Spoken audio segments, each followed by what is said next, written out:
أعوذ بالله من الشيطان الرجيم بسم الله الرحمن الرحيم اللهم صل على موصوفه بمحمد وانزلي. Aujourd'hui, c'est le grand Magal Touba. Aujourd'hui, nous allons parler un peu sur notre guide, le Cheikh Amadou Bamba de Touba. Qui est le Cheikh Amadou Bamba de Touba? Le Cheikh Amadou Bamba de Touba est né en 1853 à Mbaké Baol, actuel Sénégal. Son père, c'est Mamor Antasali Mbaké. C'est un érudit musulman. Et sa maman, c'est Sorna Diara Bousso, reconnue pour sa piété. Surnommé Kadi Moun Rasoul, il est le fondateur de la confrérie Mourda et une figure majeure de l'islam en Afrique de l'Ouest.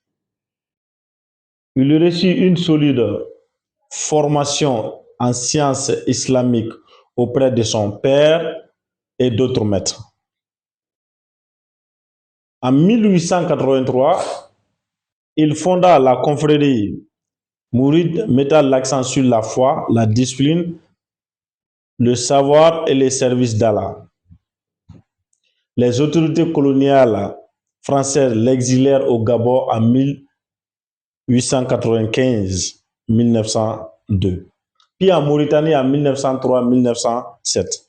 Malgré ces épreuves, il poursuivit ses écrits et son enseignement. Il développa Touba comme un centre spirituel. La grande mosquée et le grand Magal témoignent aujourd'hui de son héritage. Il rédigea plusieurs centaines de poèmes et traités en arabe, parmi lesquels on peut citer les itinéraires du paradis, les traités sur les grâces divines et la spiritualité, la reconnaissance envers Dieu, la lumière de la foi et la purification du cœur, les conseils religieux destinés aux jeunes, enseignements sur le pèlerinage, les traités moraux et la perfection spirituelle, le salut de ce monde et de l'au-delà, le conseil éducatif et de nombreux kassaïds à l'honneur du prophète. Ces enseignements insistent sur l'adoration sincère d'Allah, l'amour du prophète Mohammed, paix et salut sur lui, la recherche du savoir et le travail licite, la patience, la grande gratitude et la bonne moralité. Nous allons un peu parler sur un de ses écrits, qui est les itinéraires du paradis, en arabe, Masail al-Jina. On a pu tirer 14 enseignements. Parmi ces 14 enseignements, le premier, c'est l'importance de la science. Ici, le guide nous fait savoir que la connaissance doit précéder les actes.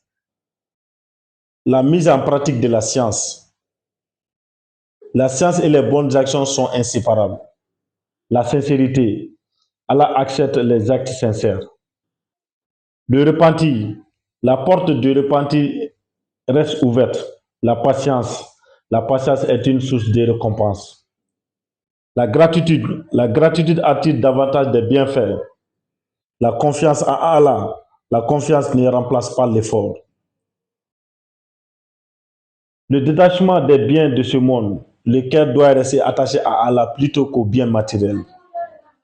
Les maladies du cœur, l'orgueil, l'envie, la jalousie, l'ostentation, l'hypocrisie. Il faut purifier le cœur. Les bonnes qualités. L'humilité, générosité, véracité, la pudeur, la miséricorde, les qualités morales.